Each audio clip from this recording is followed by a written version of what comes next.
All right, so where are you from? I was born in Provo here Oh, really? and grew up in Orem. Hmm. Grew up in the mid 50s, moved to Orem in the late 50s, and this whole area was quite a different place then. Um, Orem, I think, had two small mom and pop grocery stores and two mom and pop restaurants, and Wow. a library about the size of this room. Oh, wow. So there was no information anywhere to figure out who I was. So How was that? How has it changed? How have you changed since then? um, I have totally changed, reinvented myself, and completely a different person than I was just a few years ago. So What has that been like for you? it has been um, probably the best thing that's ever happened to me. You know, maybe the second best thing that's ever happened to me. Yeah.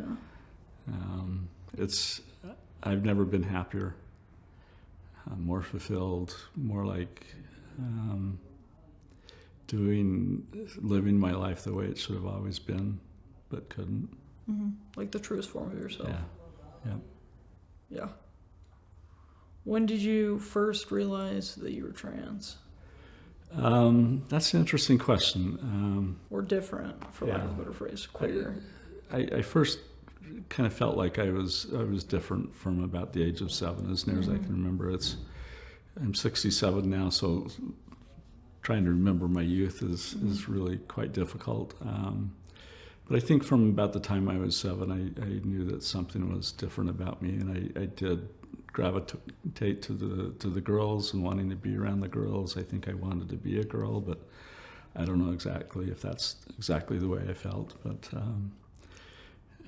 soon after that, I really, and I don't know where this came from, but I knew that this was something that was terrible about me, and that I could never let anybody know. And so I started to hide that, and I was filled with shame and guilt and fear that I'd ever be caught, I think that's true for many of us. and self-loathing, and those were my companions for the next half a century, more than half a century. So for decades, I tried to make this go away, and I could put it on the shelf for a while, and it always came back bigger and stronger, and when it'd come back, it would occupy, it seemed like, all my energies and efforts. And when it wasn't there, I could get on with being the best Mormon boy and Mormon man that I could be. So I did all the things I was supposed to, and went on a mission and got married right after coming home from a mission, and bought a house and settled in, and raised 4 kids, and have 14 grandkids. And probably in the last 20 years is when I really started to figure out that there was a name that fit with who I was. I think I tried on different names over the years that didn't quite work. But up until about 2000, there just really wasn't a lot of resources or anything but negative voices in the world about who trans people were, and anything you saw in the movies or anything portrayed anywhere were, we were terrible, rotten, evil people and doing terrible things, and we were the butt of jokes.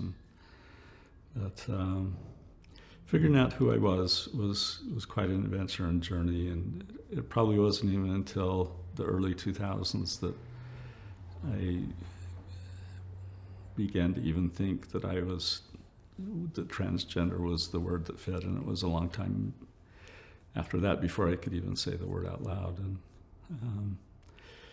came out to my wife in 2017, 2 months after this home opened, and 2 days later I walked into Encircle, and it's 2 months after Encircle had opened, and for the first time ever I met someone like me. And through developing friendships and finding my tribe here, it literally saved my place. I'd been in a really dark place up until that point. So Encircle has really been my lifeboat ever since. And Do you think Encircle has been influential in not only your life but everyone else's lives in the community because of their contributions to the LGBT community, but also the community at large? Have they done other works as well?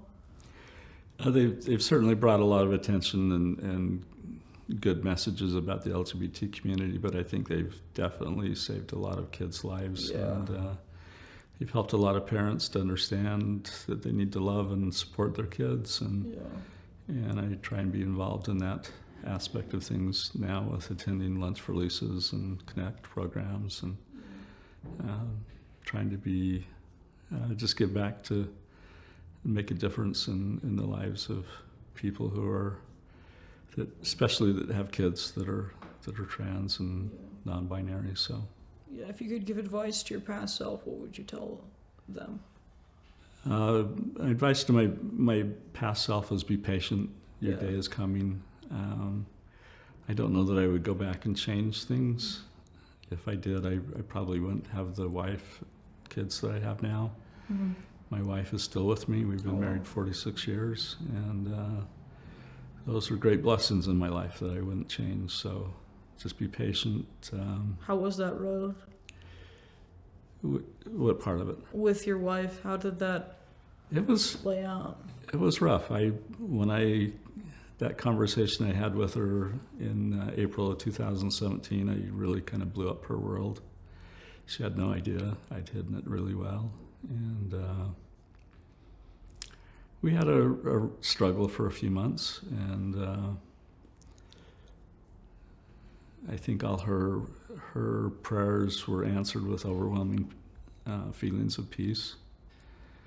And things just slowly shifted, and to the point where she's really good with things right now. We go out in public, and we're often referred to as ladies when we go out to eat. And That's awesome. so it's she's really good and supportive, and I couldn't have asked for a better partner and friend and ally. And What advice would you give to the spouse of a trans person who's just come out? well, first off, I'd like to maybe answer that with the answer my wife kind of gives. Mm-hmm. Yeah. She says, "Why would I give up on someone that I've loved for half a century when they're going through the hardest thing they've ever gone through?" Yeah, that's a really powerful answer. And so that would be kind of the advice I would give: is look beyond what the physical appearance is. And if you're a religious person, especially the majority religion here in the Valley, in the state, is ask your Heavenly Father what He thinks about your spouse. And was your spouse created this way, and does your heavenly parents still love your spouse? And figure out how they feel. And I think that tends to change the perspective on things as well. So I think it's also like, is your spouse the same person that they were before at their core? Like, are they the same person you loved regardless of their gender? You know what I mean? Like, yeah. I think that's an entirely important question to ask. Would you agree with me on that, you think? I would. And a lot of the things that after a lot of talking, I helped her to kind of figure out that a lot of the things that you've liked about me in the past have actually been part of me being transgender. So you've benefited from a lot of those aspects of me, but you just didn't know what they were. In some ways I haven't changed, in other ways I have changed. So but overall I think the best version of me that I've ever been. I'm kinder and more loving, and have more empathy, and I think those are all good things to have learned and experienced in a new and better way. So Absolutely. I'm curious, what do you think is the answer for the trans community going forward? What advice would you give people who have a trans relative that they're trying to support, that they're struggling to support? How do you think they can best support their trans family members? well, first off, I think it's important for family members to believe your transgender loved one. You can cite all the different hate groups, lines that they use, but those are just lies. Yeah. Actually believe that what the person that's going through this knows best about who they are, and if you choose not to support them, you lose them. If you choose not to support them, you increase their chance for depression, anxiety, suicidality, self-harm. Those things go skyrocketing. So err on the side of love and understanding, and use their name, use their pronouns. That's nothing short of life-saving and life-changing. I agree.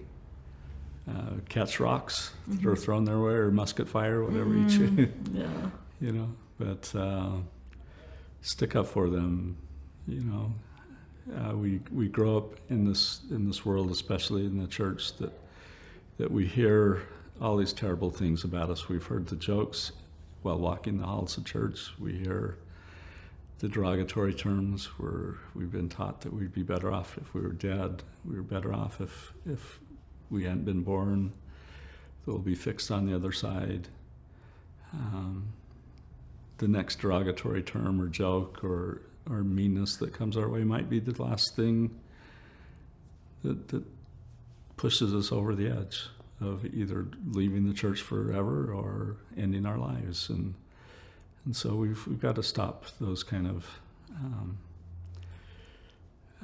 attitudes, and we need to stop the thing that we hear all the time: I love you, but whatever comes after that but is not love. It negates that. And had a close friend recently tell me, I love you, I'll love you forever, but I don't agree with what you're doing. Yeah. And then went on to say, I don't know why your wife chooses to still be with you. Oh my God. It's pretty awful. And this is a friend that's known us both for over half a century. Wow. So It's pretty painful. those things aren't love. Those aren't support. And they hurt. Yeah.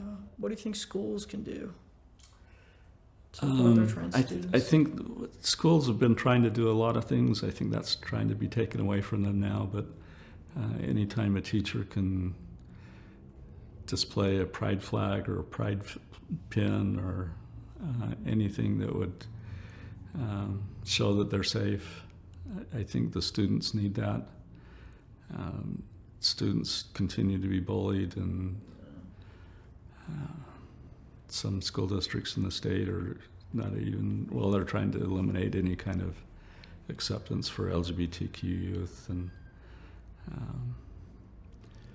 those things just will continue to push kids towards the depression and anxiety and suicide. And suicide is the leading cause of death with our youth 10 to 24 Yeah. here in the state. It's unacceptable. It is. That's got to change. Agreed. Tell me about your experience now, Taylor. Yeah, so I grew up in Los Angeles, California.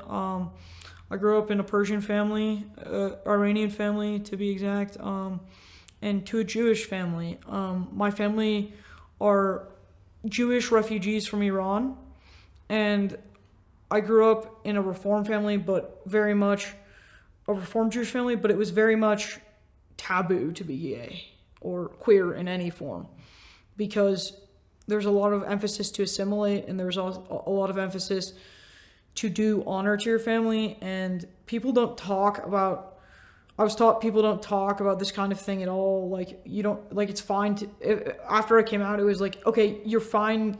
I initially came out as a lesbian because I didn't really have the vocabulary to describe that I was trans. And my mom first didn't believe me. She said, you're not developed enough emotionally to understand this because I'm neurodivergent. And then she was like, and then she told me that, okay, it's fine. I don't want to know about what you do in the bedroom the same way I don't want to know about what my then presenting straight sister does in the bedroom, twin sister does in the bedroom. No one talks about this stuff. Please don't tell me. Straight people don't have to come out, neither do you. And then eventually, I started thinking I'm different. I'm really different. I knew I was way different since I was in kindergarten because I did have a crush on a girl and it ended pretty catastrophically.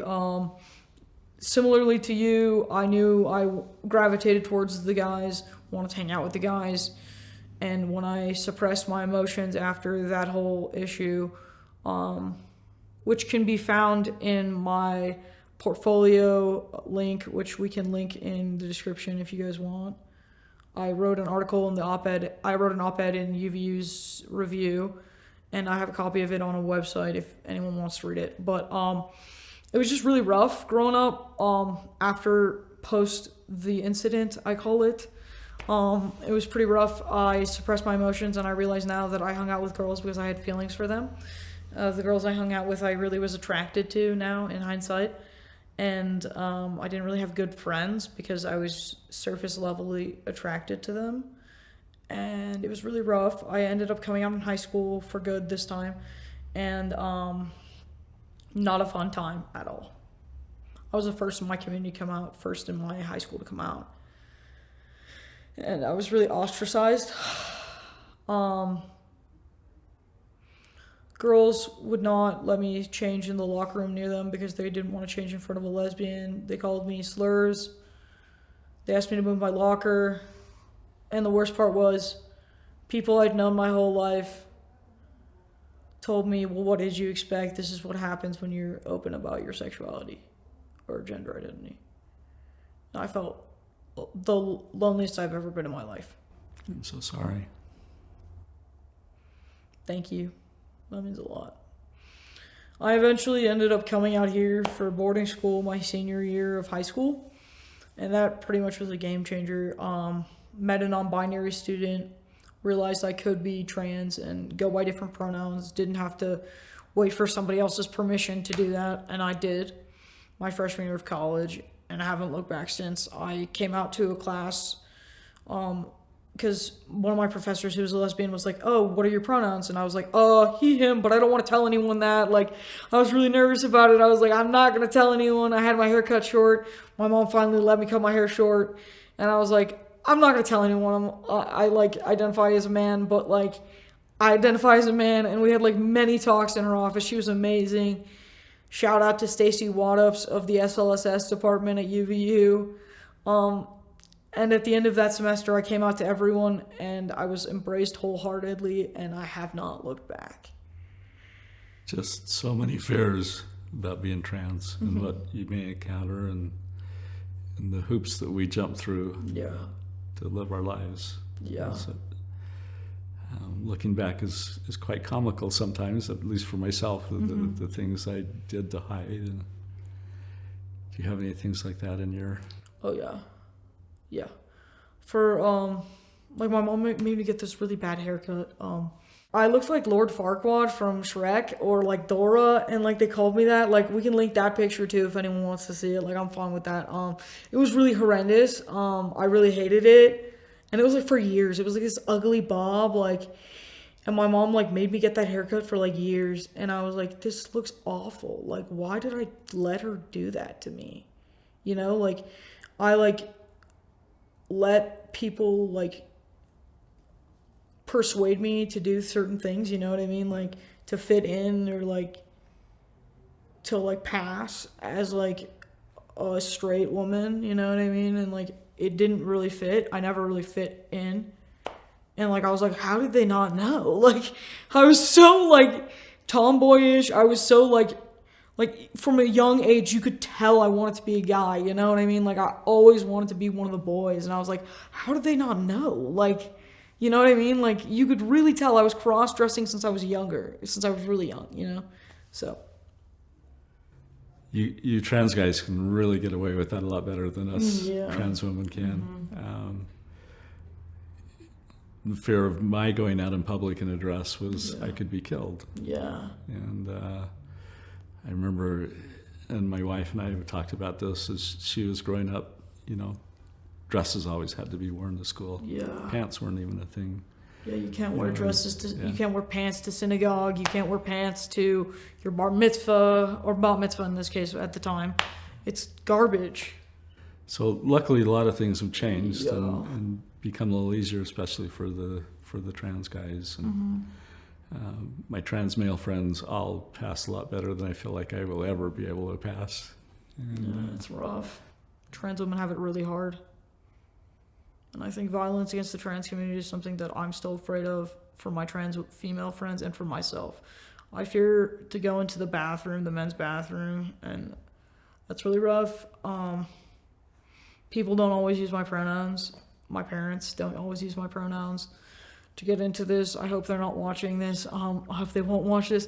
My dad still gets tells me not to correct people when they use my pronouns wrong or whatever. If they call me she, not to get hung up on it.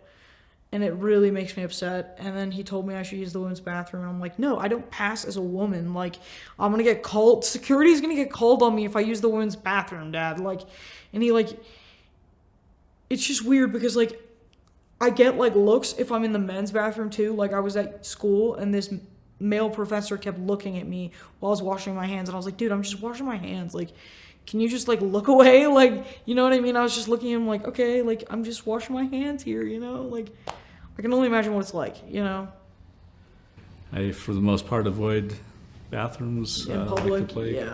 So my family is I also have a 10 years relationship with my family. My sister is really supportive, but my mom and dad, they're trying, I think, but it's still really hard. Just in general, you know? They're just a little hard to deal with, you know, as usual, I think. What would you like to see from them? More effort, I think.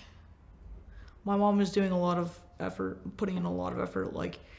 Back when I went home for last Christmas, or holidays, I guess, because I'm Jewish, but I asked my dad, we were out somewhere, and my dad corrected this woman after she referred to me as his son. And he was like, no, daughter. And I was like, okay, Dad, next time could you just not correct her or refer to me as your child? And he's like, no, Taylor, you're being ridiculous. He got really mad about it. And when we got home, I was like, Mom, can we call a family meeting? I'm really upset with Dad. This wasn't okay.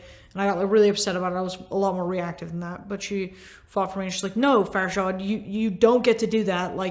Taylor's right, and she went to bat for me, and she's like, no, Taylor's right, you have to show a lot more effort, this is not okay. And that was really cool to see. Yeah.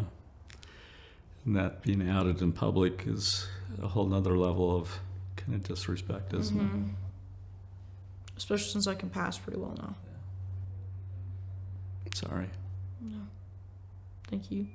Tell me who you've looked up to in the community and who inspires you. There's a couple trans men that I really look up to right now. There's this guy named James Barnes. Shout out to him. His handle is the Trans Coach, and I actually messaged him on Instagram and told him how much his page was helping me. And he actually is a corporate consultant for LGBT allyship and stuff, and he also calls out people for sexism and stuff. He's just a super good supporter of a lot of different things, and he's just doing really good things, and I really appreciate him.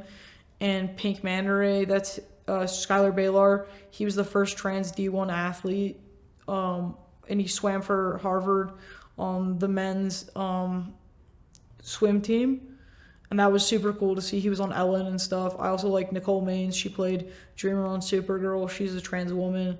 There's just so many cool people killing it. But James Barnes, he's really really cool because he's not a big name yet, but he's doing really good things on a really micro level, and he's blossoming and staying true to his brand, but still making an impact to everyone and answering people's DMs and like doing good to each person. He got his some of his posts have been reposted by really big pages, and he's still doing like really good things for people he's following. He's still answering like questions for people who are not paying him and stuff like that, and that's super cool to see. Yeah, it's cool. I'm gonna have to get familiar with some of those names. Yeah, I'll be happy to show you later if you want. Okay. I think one of the first people that really caught my attention was Elliot Page, back before they were Elliot, before they came out as trans.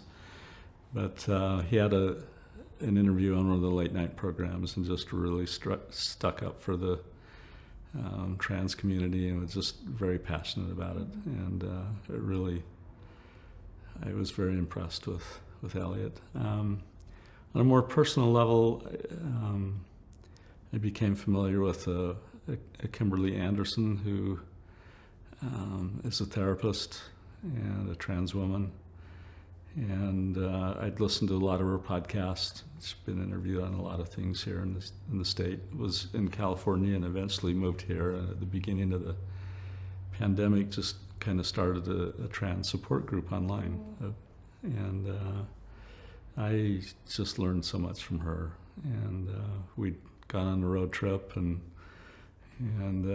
driven out to Nevada and back, and just really got a chance to know her, and just seeing how she interacted with people and how she just kind of led with kindness and curiosity about other people, even if she felt like they might be negative towards her. She just went on the attack and killed them with kindness, and just really kind of taught me a better path than shying away from that and being angry about it. And so that's a person that's really influenced me a lot, and has helped a lot of people. And that trans group, support group, really helped a lot of people during the year that was up and running. That's really awesome. We miss Kimberly, so. Yeah. It's really cool. I think I've actually, through the Utah Pride Center? Kimberly was actually with Flourish Therapy. Oh, okay. And had an office with Rick Slukenauer Okay, cool. at Rebirth. Cool. But she's since chased after some love and awesome. is back in Virginia, I think, now. And Awesome. Good for her. hopefully things are going really well for her. Good for her. Yeah. So tell me what you'd like to see in society and how we can treat trans people better. Yeah, I think we could get more gender-neutral bathrooms.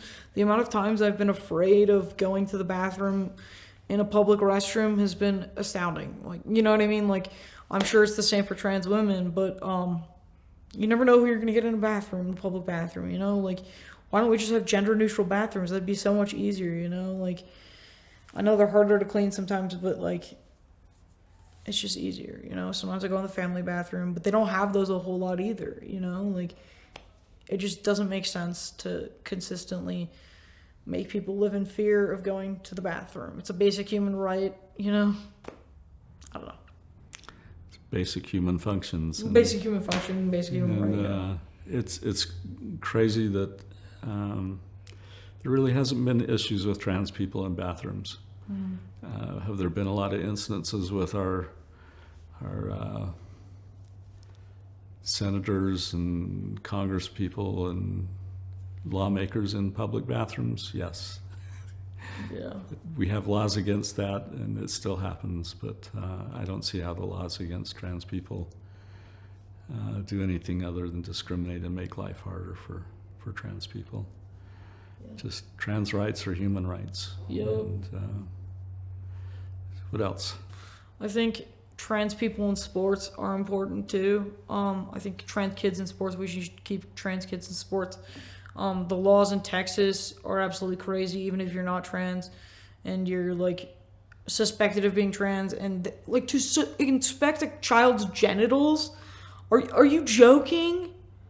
Like that's the dumbest thing I think I've ever heard of. One of the dumbest things I've ever heard of. I've heard of some pretty dumb stuff, but that's like pretty like class A stupid, like level stupid. Like that's traumatic. Why? Why would you do that to someone? You know what I mean? Like, that makes no sense. And that seems more like sex abuse. And Yeah, child abuse. exactly.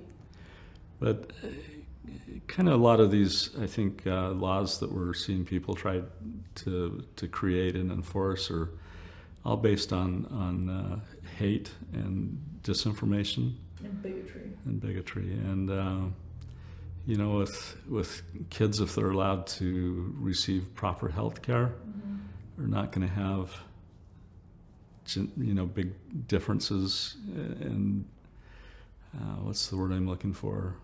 Advantages to, you know, especially trans women. If they haven't gone through a male puberty, if they've been able to go on puberty blockers, they're not going to be winning all the races and all the events. If we look at the history of the Olympics has had rules to allow transgender people since I think about 2004. This year we saw the very first Olympians that are transgender, and nobody won any medals. Even the New Zealand weightlifter who everyone crucified because of her size did not even qualify with any of her lifts. Our collegiate levels have had laws in place since about 2011, and it really hasn't been an issue with anybody running away with all the medals and prizes. There was one runner, I think, in Connecticut that, you know, won a couple of races, but that's pretty much it. And the high schools have had similar type of laws, and for the most part, there hasn't been even high school athletes anywhere in the country. So, you know, these are just fear-mongering, hateful bills that are trying to be passed, and especially the legislations that are trying to make it a criminal offense for doctors to provide life-saving care for our trans kids is just that those kind of laws will kill kids. Yeah. And, you know, the big fallacies there is that, you know, they claim that 90-some-odd% of kids will change their mind if they're trans, that they'll go back to being, you know, cisgender, and that's just not the case. Kids who are diagnosed with gender dysphoria and are transgender, 98% plus will not change their mind, and the less than 2% that do change their mind are probably getting it beat out of them at home or you know, abused in the schools. The second big fallacy is that puberty blockers chemically castrate kids, and that just is not true. Those drugs are safe and have been used for decades with no side effects, and they just stop puberty. And hormones are life-saving care that's agreed upon by all the doctors' associations and mental health associations. And so those are things that I think really need to change in society, and we're going to see those kind of bills come up with the Utah State Legislature again here in a couple months. So yeah, it's unfortunate that people are so ignorant and choose to remain so, I think. Yeah, the world is better off with people like us in it. The world is better off with LGBTQIA Two-Spirit plus people in it. And the most amazing people I've ever met are in this population, as well as their parents and allies. There's just, I think these things tend to make ourselves even better, and helps people around us become even better if they'll work on that and look for the good, like you say, in things. How we get there, I don't know, but there's got to be more of a groundswell of people who love and accept LGBTQ people, trans people, non-binary people in particular, and are allies, and you know, work within the public to promote and stick up for and fight off terrible legislation. And so, and I see that groundswell happening. a lot. Yeah, I think there's more It's, people. but we need a lot more. Yeah, I think more and more people are coming to our aid, but we still need more. I actually listened to this podcast about this white supremacist and this Jewish man who this white supremacist who is David Duke's godson, who was outed at this college, and this Jewish man invited him to Shabbat dinners, and he actually rescinded his white supremacy background and stuff. And I think the way to a more equitable and more like loving society where everyone is accepted is through that. Exactly, it's through love. You know, it's like you're not gonna love it out of people, no, but like you're gonna like have to like you're not gonna change someone by yelling in their face. You know what I mean? You're supposed to do it by like pointing out your similarities and like by embracing them. You know, like you can't just scream at them until you can scream at them until they're blue in the face, but they're not gonna change. You know what I mean? I think it's just really important that people take the time to get to know A the trans individuals person, that they yeah. hate or the groups that they hate. Yeah, I think knowing a trans person is something that everyone should get to know, or just an LGBT person in general. Like, if you get to know someone of a group that you're discriminating against, I think you'd realize that we're not all the devil or whatever, you know what I mean? Like, we're not all agents of chaos. I don't think any of us are. Do you know what I mean? Like, I think we're all trying to be good people. I think that's true of everyone. I think everyone's just trying to be a good person in the way that they know how. Take the time to get to know someone. Our stories will change hearts and minds, but not if they're not heard or listened to. For any young trans listeners, what would you say? What advice would you give them? Be you. There's only one of you. Be you. Find help. Find people that will support you. Find places that will help you learn to advocate for yourself. Learn to be able to express what your needs are. Mm-hmm. Be able to tell your story. Mm-hmm. Like we've talked about, our stories are the most powerful things that we have. Yeah. Get professional help if you need to. Definitely. Convince parents if you need counseling. Therapy, Good therapy is so good. is life-saving. Definitely. And don't give up on us. Yeah. This is going to be a hard world. There's going to be hard things that happen, but don't give up. Stay with us. We need you. The world needs you. You've got a lot of light and love to give. And I agree. I think to add on to that, you are loved, if not by your family, then by someone. You have so much light, and we love you, and we celebrate you. And I'm really glad to have met you and to get to know your story and to call you my friend. Yeah, thank you. You.